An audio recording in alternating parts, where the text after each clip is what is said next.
نحمدہ ونصلی علی رسولہ الکریم اما بعد۔ جب آدمی قرآن مجید پڑھتا ہے تو قرآن مجید پڑھنے سے پہلے وضو کا ہونا ضروری ہے۔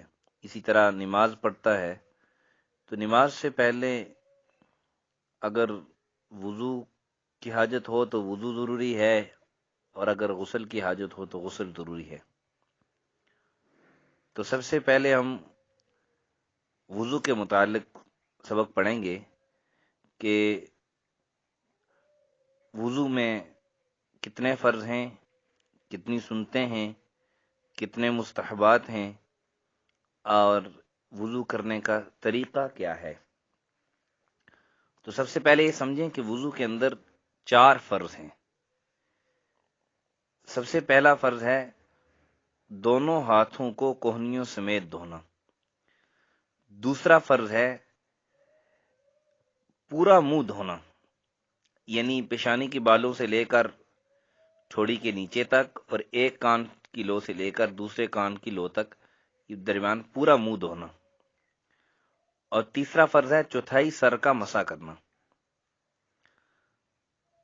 اور چوتھا فرض ہے دونوں پاؤں ٹخنوں سمیت دھونا۔ یہ تو ہوئے وضو کے فرائض، کہ وضو میں کم سے کم یہ چیزیں دھونا، ایک مرتبہ ایسے دھونا کہ ایک بال برابر جگہ بھی خشک نہ رہے، یہ ضروری اور فرض ہے۔ اور اگر یہ دھوتے وقت ایک بال برابر جگہ بھی خشک رہ گئی تو وضو نہیں ہوگا۔ لیکن اصل یہ ہے کہ وضو آدمی سنت کے مطابق کرے اور مستحبات کا بھی لحاظ رکھے۔ تو سنتوں کا لحاظ تب ہوگا کہ آدمی کو پتا ہوگا کہ وضو میں کتنی سنتیں ہیں۔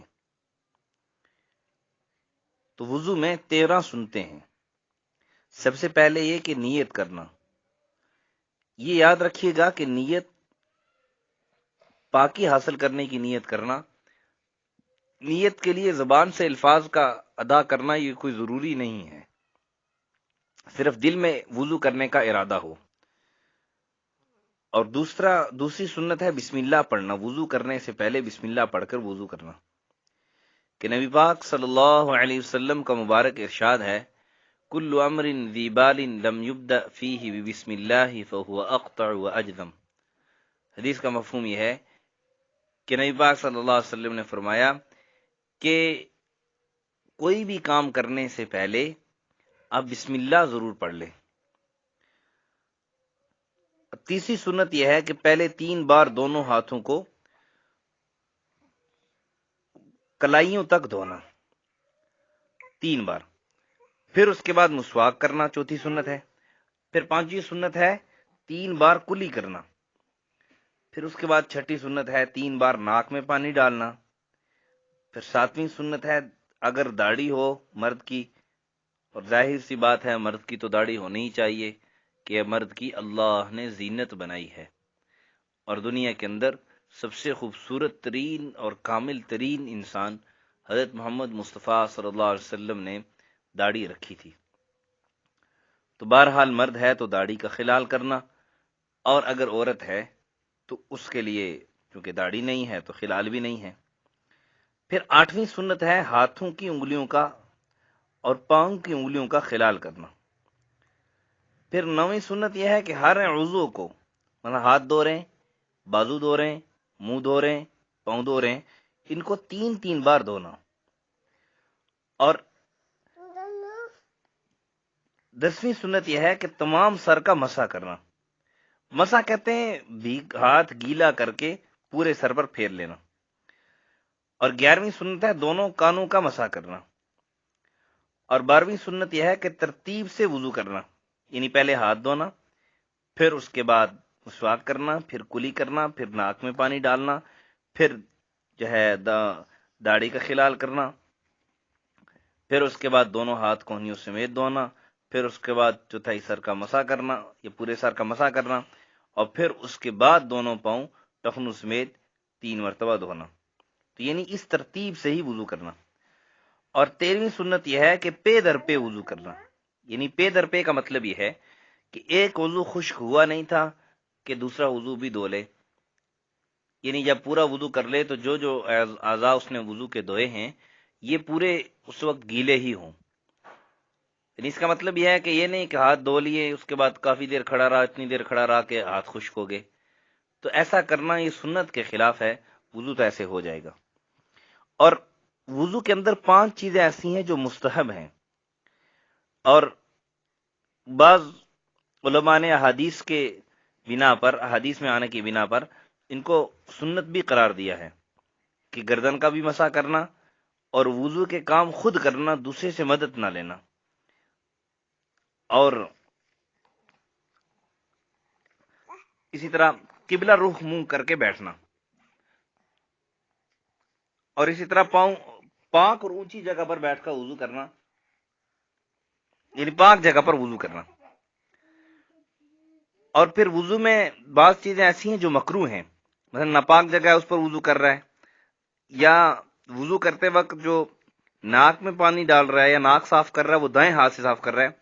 مستحب یہ ہے کہ وضو ہاتھ جو ہے وہ ناک جو صاف کرنا ہے وہ بائیں ہاتھ سے ناک صاف کرنا ہے، اور وضو کرتے وقت باتیں نہیں کرنا۔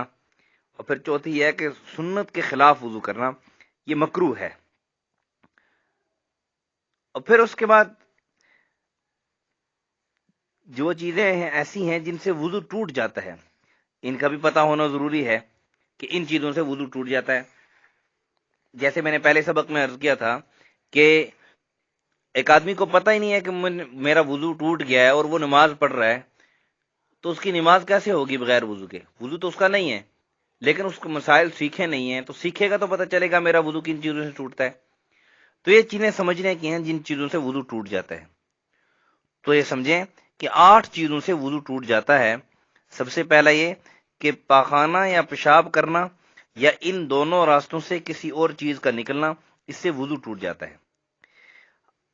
ہوا کا نکلنا، اس سے بھی وضو ٹوٹ جاتا ہے۔ بدن کے کسی مقام سے خون یا پیپ کا نکل کر بہہ جانا، اس سے بھی وضو ٹوٹ جاتا ہے۔ اور نمبر 4 منہ بھر کے کیا کرنا، یعنی منہ بھر کے اگر الٹی ہو گئی اس سے بھی وضو ٹوٹ جاتا ہے۔ اور نمبر 5 لیٹ کر یا سہارا لگا کر، ٹیک لگا کر آدمی سو جائے چاہے تھوڑی دیر کے لیے بھی ہو تو اس سے بھی وضو ٹوٹ جاتا ہے۔ اور نمبر 6 بیماری یا اور کسی وجہ سے بے ہوش ہو جائے آدمی تو اس سے بھی وضو ٹوٹ جاتا ہے۔ نمبر 7 مجنون، یعنی آدمی کی عقل جاتی رہے کسی بھی وجہ سے تو اس سے بھی وضو ٹوٹ جاتا ہے۔ اور نمبر 8 نماز میں قہقہ مار کر ہنسنا، اونچی آواز سے ہنسنا، اس سے نماز بھی ٹوٹ جاتی ہے، اور فقہا نے لکھا ہے کہ وضو بھی انسان کا ٹوٹ جاتا ہے۔ تو یہ انشاءاللہ میں ریٹن شکل میں بھی میں بھیج دوں گا، تو یہ یاد کرنے ضروری ہیں کہ وضو میں کتنے فرائض ہیں، کتنی سنتیں ہیں، کتنے مستحبات ہیں، اور کتنی چیزیں مکروہ ہیں، اور کتنی چیزیں ایسی ہیں جن سے وضو ٹوٹ جاتا ہے۔ تو یہ خلاصے کے طور پہ میں عرض کر دوں، وضو میں 4 فرض ہیں، 13 سنتیں ہیں، اور 5 مستحبات ہیں، اور 4 چیزیں ایسی ہیں جو وضو کے اندر مکروہ ہیں، اور 8 چیزیں ایسی ہیں کہ جن سے وضو ٹوٹ جاتا ہے۔ اللہ جل شانہ سے دعا ہے کہ اللہ تعالی ہم سب کو صحیح طریقے سے دین سیکھنے، سمجھنے اور اس پر عمل کرنے کی توفیق نصیب فرمائے۔ وآخر دعوانا ان الحمد للہ رب العالمین۔